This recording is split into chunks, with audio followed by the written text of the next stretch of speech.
Halo cuy, selamat datang kembali di channel review murah ya. Di video ini aku mau unboxing HP murah lagi. Di depanku ini udah ada paket yang isinya itu HP Xiaomi Redmi Note 4. HP ini aku beli di Shopee dengan harga 600 ribuan ya. Jadi ini dia toko tempat aku belinya. Oke, jadi ini nama produknya Xiaomi Redmi Note 4 3/64 garansi toko. Ya ini garansi toko doang ya, bukan garansi resmi dari Xiaomi. Untuk harganya sendiri ini di 629.000. Nah, yang bikin aku tertarik beli HP ini tuh ada di postingan iklannya ya. Di gambarnya ini menarik banget karena ini gambarnya ada spesifikasinya sedikit. Untuk spesifikasi di postingan iklannya ini punya RAM 3GB dan ROM 64GB. Untuk layarnya 5,5 inci dan chipset yang dipakai ini cukup menarik banget, pakai Snapdragon 625 14 nanometer. Yang bikin menarik terakhir itu ada di baterai yang udah 4100 mAh ya. Di postingannya ini menarik banget untuk gambar iklannya, tapi nggak tahu untuk barangnya ini kayak gimana nanti ya. Jadi nggak pakai lama, langsung aja kita mulai unboxing ya. Ini langsung aja kita mulai unboxing ya. Ini untuk kemasannya kayak gini. Seperti apa sih HP-nya, kita unboxing dulu ya. Dan ini untuk kemasannya ini tebel banget bubble wrap-nya ya. Kalian lihat sendiri ini sampai kayak gini bubble wrap-nya. Dan untuk HP-nya kayak gini boxnya satu ya. Ini boxnya kayak gini. Dan ini gambar depan HP-nya kayak gini, belakangnya kayak gini. Ya kita coba baca-baca stikernya dulu. Ini namanya Redmi Note 4. Ini dual SIM ya, dual standby. Dan di sini ada spesifikasinya juga, ada tulisan Qualcomm Snapdragon 625 octa-core prosesor, layarnya 5,5 inci, Full HD display. Untuk kameranya ini 13 megapiksel untuk kamera belakang dan kamera depannya ini 5 megapiksel. HP ini juga udah ada fingerprint sensor support. Ini bodinya dari metal. Untuk baterainya ini 4100 mAh lithium ion polymer baterai ya. Dan kayak gini. Untuk memorinya ada di 3GB untuk RAM, dan untuk ROM-nya ini 64GB. Ini Redmi Note 4, ada IMEI 1 dan ada IMEI 2. Oke, daripada penasaran sama HP-nya, langsung aja kita buka ya. Ini di boxnya ini nggak ada segel sama sekali, dan untuk kemasannya jelek kayak gini. Ya sepertinya ini juga HP-HP refurbish ya, Redmi Note 4 refurbish. Langsung aja kita buka. Oke, kita buka boxnya ya. Semoga aja HP-nya ini normal, nggak ada masalah ya. Tapi kalau ini nanti pakai chipset MediaTek, aku mau retro ya, karena untuk postingannya itu jelas tadi mencantumkan ya chipsetnya itu pakai Snapdragon 625. Oke, kita langsung aja buka HP-nya itu seperti apa, dan HP-nya kayak gini. Ini HP-nya kayak gini, layarnya ini juga kelihatan gede banget. Langsung aja kita coba nyalain HP-nya dulu, semoga aja nyala. Oke, kita coba nyalain HP-nya. Ternyata nggak nyala ya. Ini baterainya udah baterai tanam, jadi aku udah coba nyalain, ini belum nyala. Apa mungkin ini harus dicas terlebih dahulu? Karena HP-nya ini belum nyala, jadi kita lihat-lihat bawahnya ini dapat apa aja ya. Ini dapat apa ini? Ini dapat buku panduan, kartu garansi, nggak tahu ini semuanya bahasa China semua ya. Dan ini dapat SIM ejector juga lumayan. Kemudian di bawahnya ini dapat apa lagi? Ini dapat charger ya, charger ini USB-nya, ini kepala chargernya. Untuk kepala chargernya bagian atasnya ditutup sama segel barcode kayak gini. Untuk kepala chargernya sih ya ini dibawain yang versi global. Karena untuk bawahnya ini tempat colokannya ini masih gepeng kayak gini ya. Jadi ini versi global, nggak bisa dipakai di Indonesia kayak gini. Ya kalaupun kita mau pakai kayak gini tuh kita harus beli untuk konverternya dulu ya. Oke, kemudian kita coba lihat untuk USB-nya kayak gimana. Ini dia USB-nya kayak gini. Kemudian di bawah ini udah nggak ada apa-apa lagi ya. Jadi ini udah kosong, nggak ada apa-apa lagi. Jadi bawaannya itu cuma ada kepala charger versi global, ada USB, ada buku-buku yang semuanya bahasa China, dan ada SIM ejector ya. Ini tempat untuk SIM ejectornya kayak gini. Oke, karena ini HP-nya nggak bisa nyala, jadi aku akan coba charging terlebih dahulu HP-nya ya. Siapa tahu setelah di charging ini bisa nyala. Oke, jadi langsung aja kita charging HP-nya. Siapa tahu setelah di charging ini nyala ya. Oke, setelah beberapa lama aku cas ini akhirnya HP-nya bisa nyala ya. Dan kita lepasin dulu aja untuk plastik-plastiknya ini biar layarnya itu kelihatan agak cerah ya. Oke, kita udah lepasin plastik bagian depan. Nah, untuk tampilan HP-nya kayak gini ya. Di bagian sini ada speaker telepon, ini ada kamera, ini LED atau sensor, yang ini LED atau sensor ya. Ya nggak tahu yang LED yang mana yang sensor yang mana, yang penting ini ada sebuah LED atau sensor, yang di sini juga ada LED atau sensor. Dan di bagian bawah ini ada sebuah tombol multitasking, ada tombol home, ada juga tombol kembali. Di samping kanan ini ada tombol power, ada tombol volume up dan juga tombol volume down. Kemudian di samping kiri ini ada slot untuk SIM cardnya ya. Di samping kiri kita coba lihat untuk slot SIM cardnya itu berapa slot. Kita coba lihat dulu slot SIM cardnya. Nah, untuk slot SIM cardnya ini masih mode hybrid ya, mode hybrid, jadi kita bisa pasang dual SIM, tapi kalau kita mau pasang memory card kita harus ngalah di satu SIM-nya. Kemudian di bagian bawah ini ada speaker, ini ada lubang untuk charging, masih micro USB, kemudian ada speaker lagi. Kemudian di bagian atas ini ada lubang jack audio, ada juga mikrofon. Di bagian belakang ini ada kamera, ada LED flash, ada juga untuk fingerprintnya ya, kayak gini. Oke, kemudian kita fokus ke HP-nya. Ini untuk HP-nya masih di bahasa Inggris ya. Kita setting ke bahasa Indonesia dulu. Kita ke pengaturan, kemudian kita ke bagian additional setting, kemudian ke bahasa dan input, kemudian kita ganti bahasanya ke bahasa Indonesia.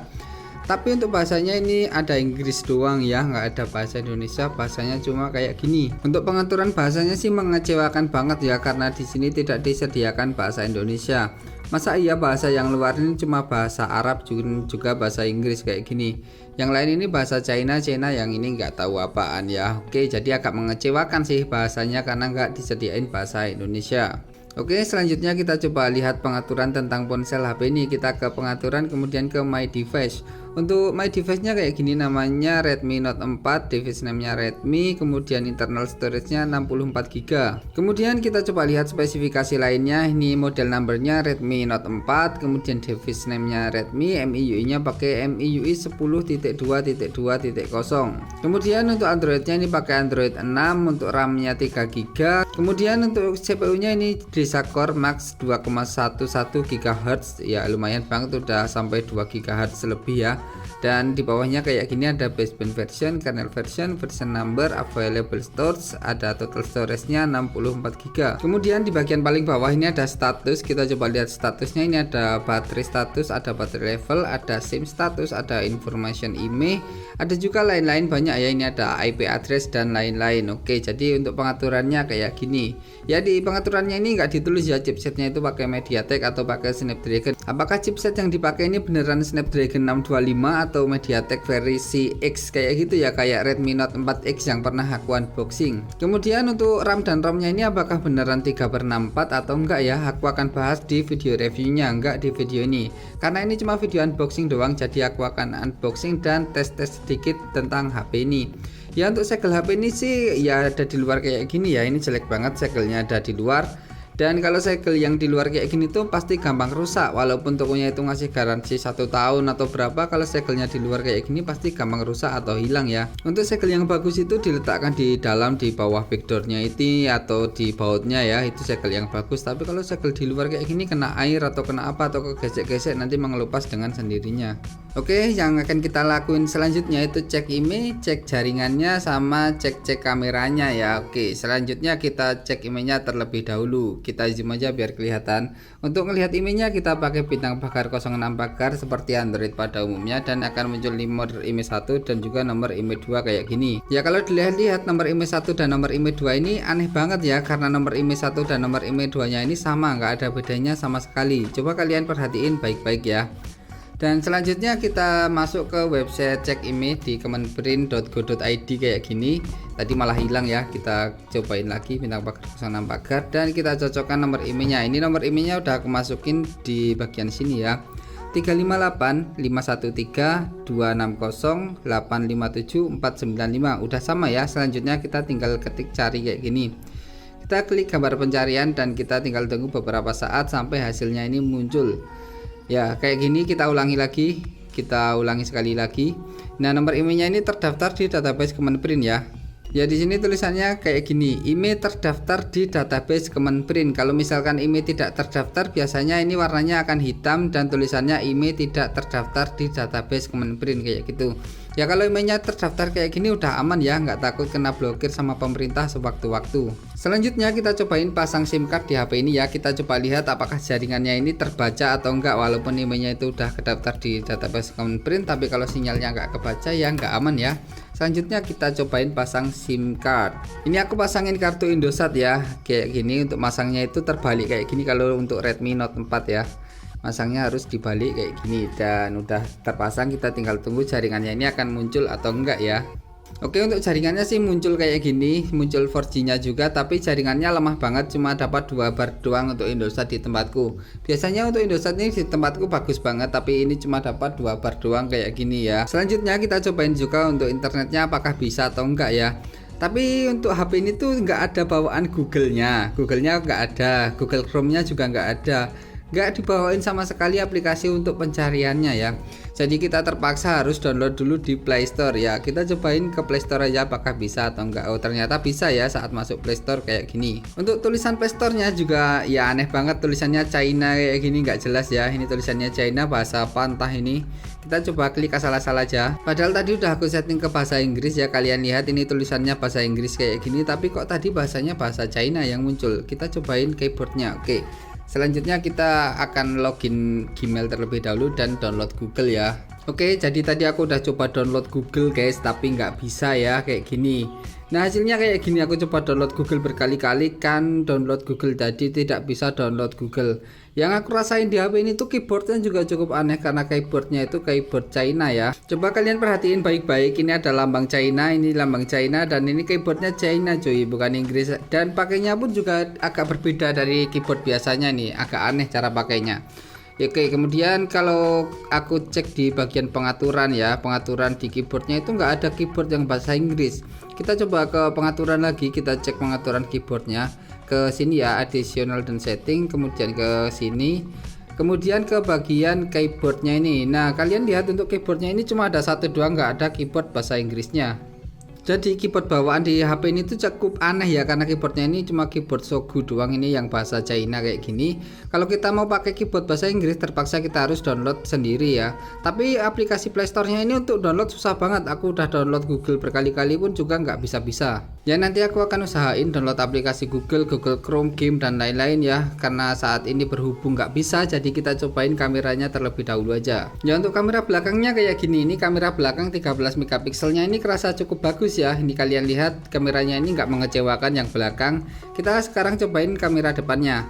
Untuk kamera depannya ya nggak terlalu mengecewakan juga sih, tapi agak-agak ngeblur juga kamera depannya ini. Yang aku rasain sih di kamera depan ini memang ngeblur ya, bukan agak-agak lagi, tapi memang ngeblur di kamera depannya ini.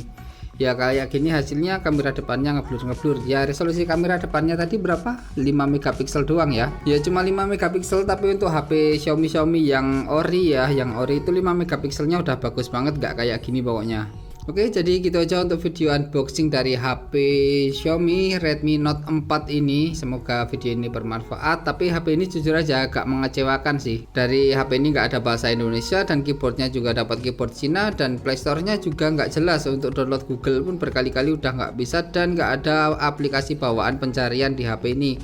Google nggak ada, Google Chrome juga nggak ada, tapi Play Store-nya ada kayak gitu. Jadi HP ini tuh mengecewakan banget sih, nggak kayak HP-HP yang pada umumnya ada bawaan Google-nya juga, tapi HP ini nggak ada.